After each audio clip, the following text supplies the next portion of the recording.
Hi, I'm Shayna. Hi, I'm Shira, and we're from How to ABA and the Behavior Resource. We are going to address a topic today called following through. And that's really important for a lot of our students because we are teaching them these contingencies of behavior that when I give you an instruction, we want you to complete the action. Or when first you do something, then you get something. And everything in life is learning these contingencies. And the way that they're going to learn that what I say is meaningful or how to follow instructions or how to get tasks done is by teaching them and by showing them what following through really means. So obviously when you're giving an instruction, you want to get down to the student's eye level and you want to give the instruction, make sure the student is attending, because if the student is not attending, obviously they're not going to follow through with your instruction because they didn't hear you or they didn't want to hear you. So making sure and setting them up for success right from the beginning by getting down to their eye level, stating a very short instruction, and then waiting, giving them some processing time. And the question is, how long do you wait? We typically say 3 to 5 seconds. Now, if anybody has ever waited 5 seconds for something, 5 seconds can be a long, long time.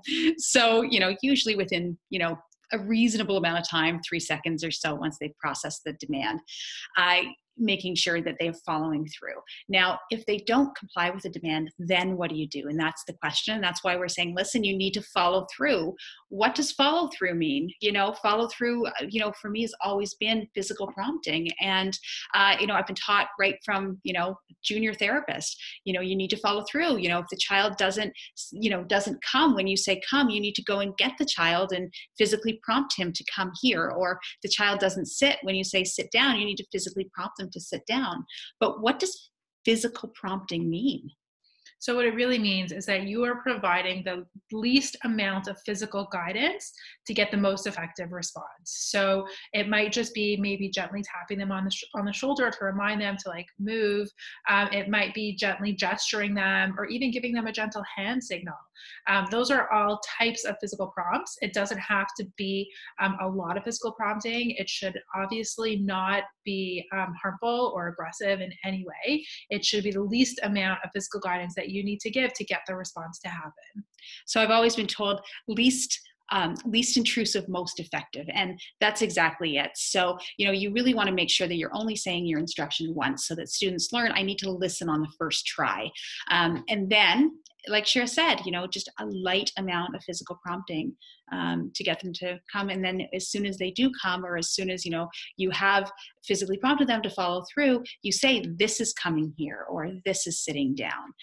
Likewise, if they come on their own on the first try, or if they sit on the first try, they follow your instruction on the first try, offer a lot of praise, a lot of reward, reinforcement rewards, praise, etc. Be really fun with them so that they understand that good things happen when I do listen on the first try.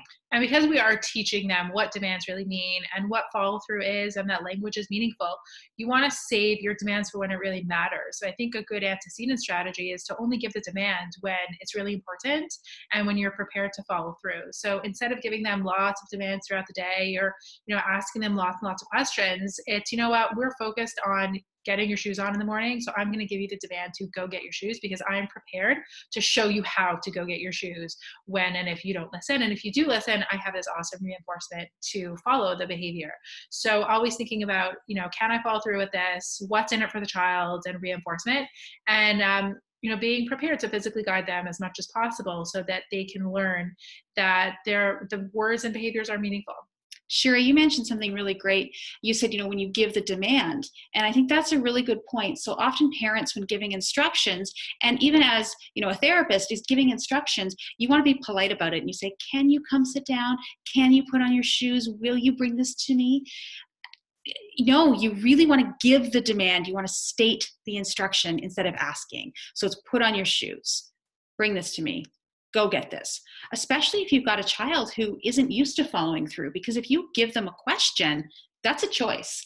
And when you say to them, can you put on your shoes? What if your child says no, right? Then you've lost. So you really do want to make sure that when you are stating that demand, you want to state the demand.